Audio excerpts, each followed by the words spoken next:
alone by a monster invasion could survive the winter without anyone's help. Lloyd smiled and said that such a person could become a knight and was now by his side, so who else should he trust if not him? The interlocutor looked at the gentleman in surprise. They exchanged glances in silence. The hero turned pale and asked the swordsman to say something already, otherwise he would feel ashamed, and goosebumps ran down his skin. The knight swallowed and, looking away, said, "Wow." He thought that he hated himself for considering him a good person. The young man put his hand on his shoulder and grinned that this was quite his style. Notification: Xavier is getting rid of an old grudge in his heart.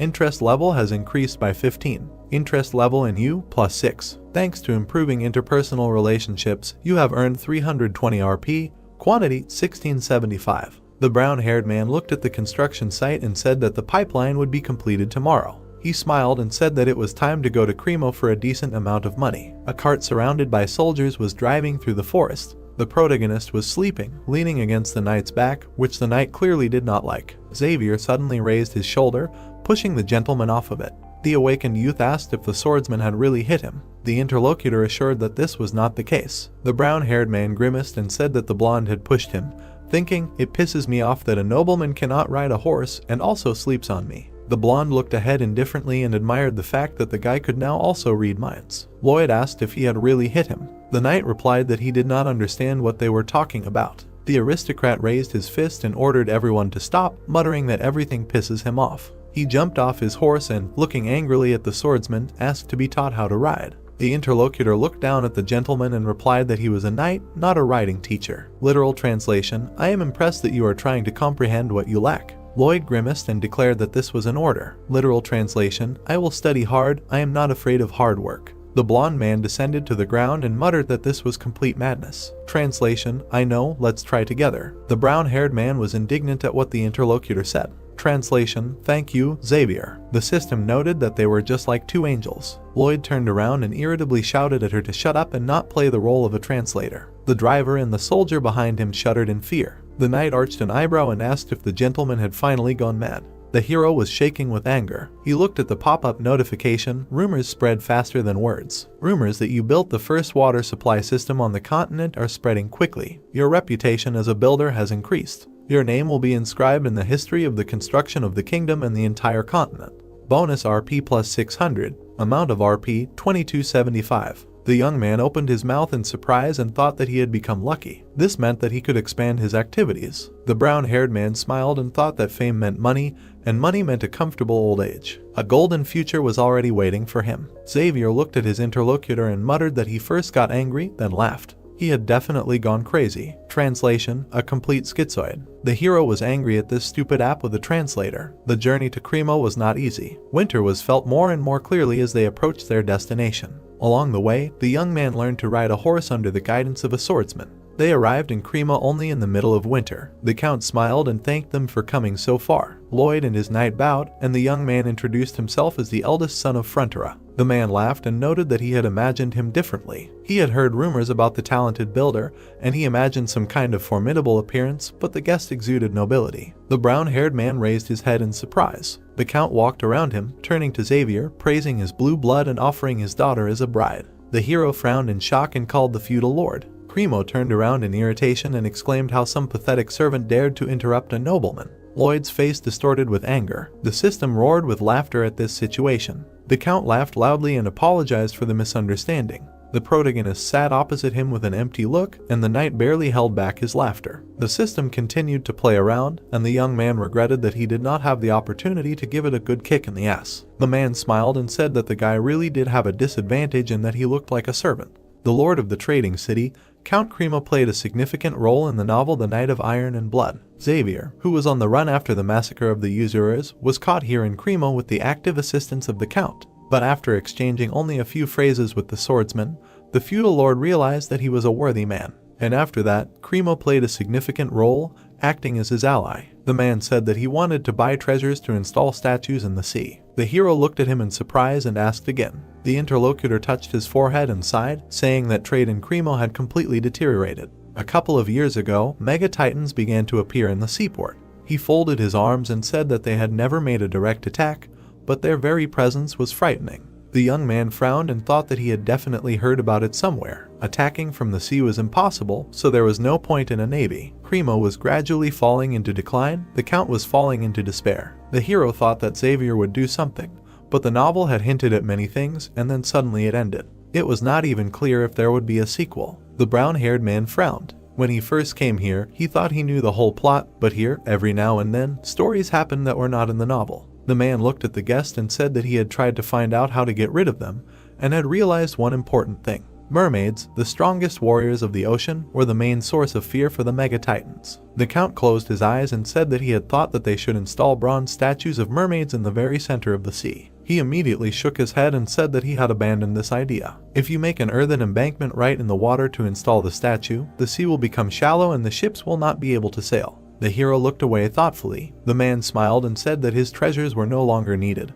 but since they had an agreement, he would still make the purchase. Lloyd lowered his head and said that he could not allow the Count to suffer unilateral losses. The interlocutor clarified whether the young man would not sell the treasure. The hero objected that he would sell it even at a high price if it was so desired. The man looked at him questioningly. The boy smiled and said that he would install the statues without interfering with trade routes, friction struts and caisson shafts. He thought that they would definitely succeed if they took these two elements into account. Lloyd and the knight were sitting in the boat. The young man took a breath and dove in the mask, his eyes sparkling. A grid with a graph appeared before his eyes. Fortunately, the seabed was quite flat and there was a lot of sedimentary rock here, so the ground was moderately soft. He wondered if the layer of soft rock could be even deeper. The young man shuddered and abruptly surfaced to replenish oxygen. The hero took off his mask and looked at the swordsman, his teeth chattering.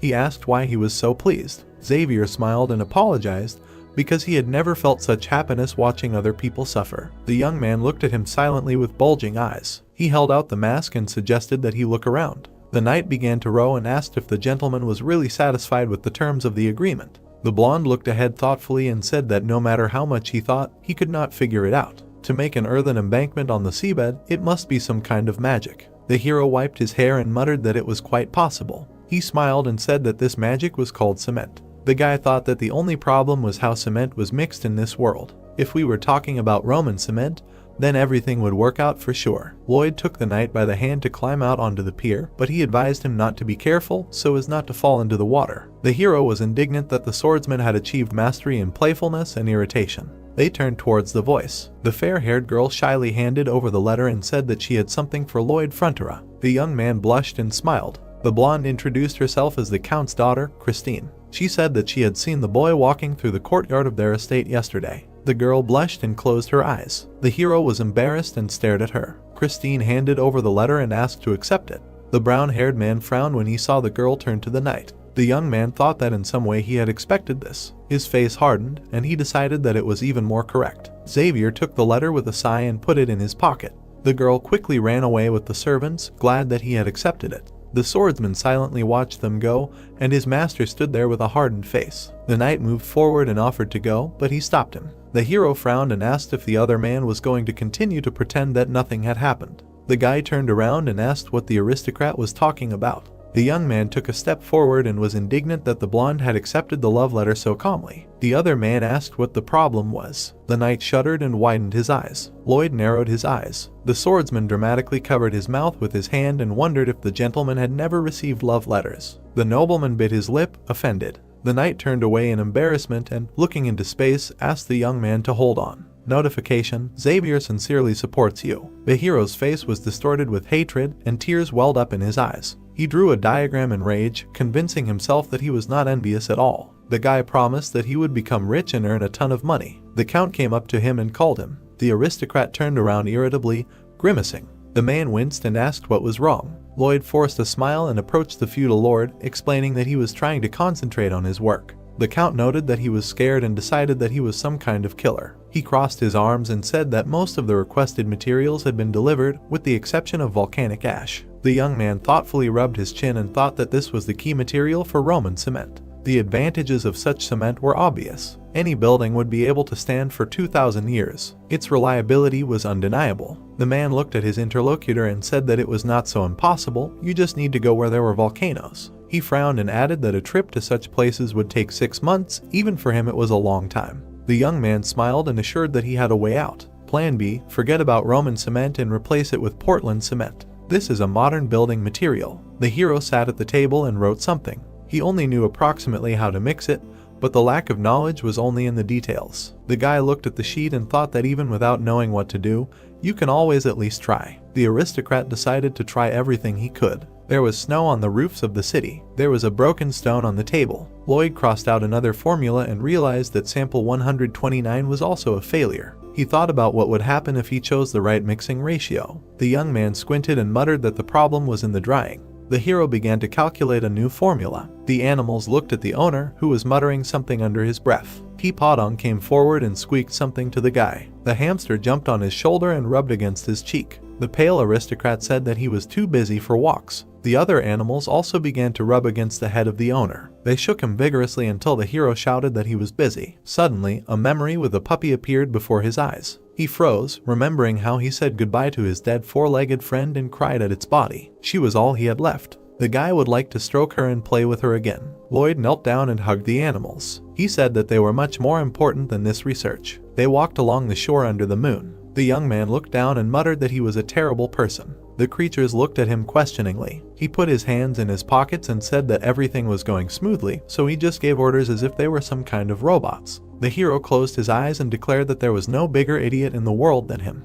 The brown-haired man stopped and sat down. Lloyd smiled and thanked the animals. They happily looked at their owner. Notification: mystical creatures sense your sincerity. Mystical creatures see you as family. Affection level: family ties. The hero's eyes widened in surprise. Affection level of mystical creatures: family member. The bell enhanced function has become available. Master a new skill, 500 RP required. The boy smiled in shock and muttered that this was an advantage he hadn't even thought of. Two little animals pointed at Belle. The nobleman looked at her and asked if she really wanted to unlock a new skill. The creatures squeaked. The hero decided that no matter what the skill was, it would find a use. Notification: enhancement function activated. Please select a mystical creature. A circle lit up under Belle. Lloyd squinted from the bright light. The snake was glowing. Enhancement successful. Level 1. Enhancement reward: new skills unlocked. Soil absorption, level 3. Soil processing, level 3. Metal release, level 3. Volcanic eruptions, level 1. Belle was emitting a faint glow. The hero looked at her in shock and muttered that it was cool. He noticed the new skill and was happy,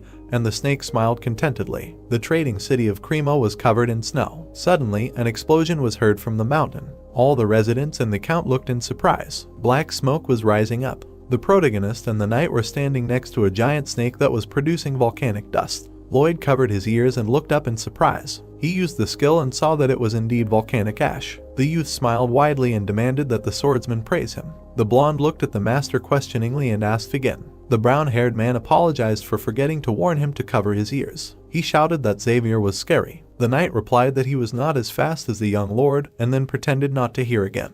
Thanks to Belle, the cement problem was quickly solved. The nobleman moved forward, saying that in the construction world, speed is life, so it was time to begin. The swordsman followed, shaking off the dust. First, they equipped Belle with a giant diaper to filter out the ash. A 5-layer sieve was attached to the other side. The hero covered his ears and shouted for the little animal to begin. Volcanic eruption skill activated. The count and his subjects watched with their ears covered. The man looked at the young man carefully and thought that this was beyond his understanding. Starting with skills the feudal lord had never heard of, ending with their spell. He must find out everything and then report to the king in detail. Lloyd smiled and hugged the snake. The count decided that if his talent was really as great as they said, it would be sad to waste it somewhere on the outskirts of life. Once the materials for the cement were collected, it was time for step 2. Build a caisson into which the cement would be poured. Next, the well was installed and water was pumped out of it thanks to the hippo skill. Step 3. Xavier swung the sledgehammer and struck, driving the friction struts into the ocean floor inside the well.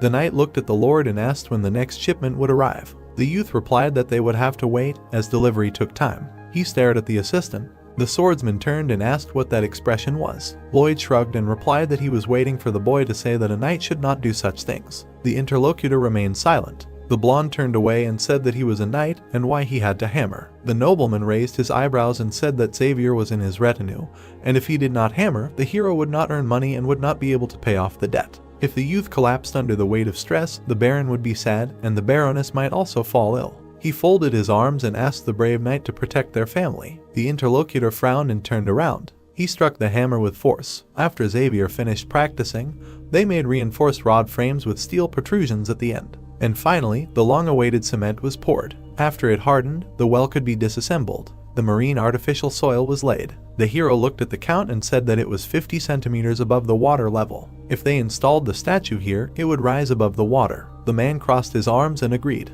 He looked down carefully and said that he still could not believe that the column would be able to withstand the weight of the statue. Cremo smiled and promised to be generous if everything worked out. The young man bowed with a grin. Night fell. Several ships surrounded the statue. The monument was decorated with gold and jewelry. At this time, there was a feast on the ships, and the tables were laden with food. Lloyd straightened his collar, irritated by it. He looked at the knight and asked how he could wear it. The interlocutor noted that the aristocrat spoke as if he was dressed like that for the first time. After all, he had already had similar outings. The brown-haired man looked away and muttered that it was a long time ago. The count pointed to the young man and asked for a moment of attention. He said that this young man had made an invaluable contribution to the installation of the statue. The guests looked in that direction with admiration and surrounded Xavier to shake his hand.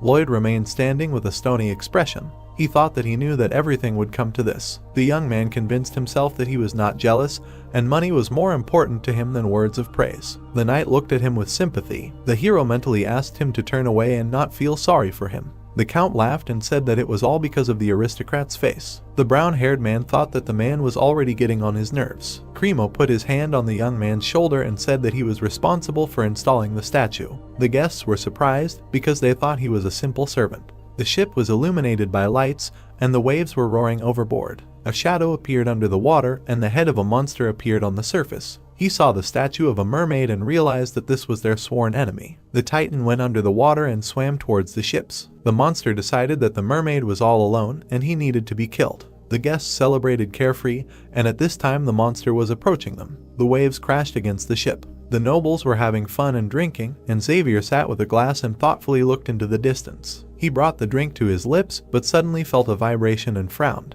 The knight looked overboard at the sea surface. The protagonist approached him and asked why he was sitting there like a statue. He corrected himself that he did not mean a beautiful statue. The swordsman, without turning around, said that there was something there. The young man looked at his interlocutor carefully and asked again. Xavier said that it was something incredibly fast. The aristocrat asked how big it was. The interlocutor answered that it was about twice as big as this ship, slightly bigger than a full-size hippo. Lloyd frowned and, clenching his teeth, cursed. A monster was approaching them. The young man made his way through the crowd to the count. The man smiled and asked how he was enjoying the party. The brown-haired man came closer and whispered that it seemed like a mega-titan was approaching, and that they needed to warn the others and evacuate the people. The feudal lord looked at his warrior named Ginnivan and asked if he felt any unusual movements in the water. The man looked carefully at the water surface and, bowing, replied that he felt nothing. Cremo turned to the hero and said that Ginnivan had excellent intuition and even suffered from sword master syndrome, so he could be trusted.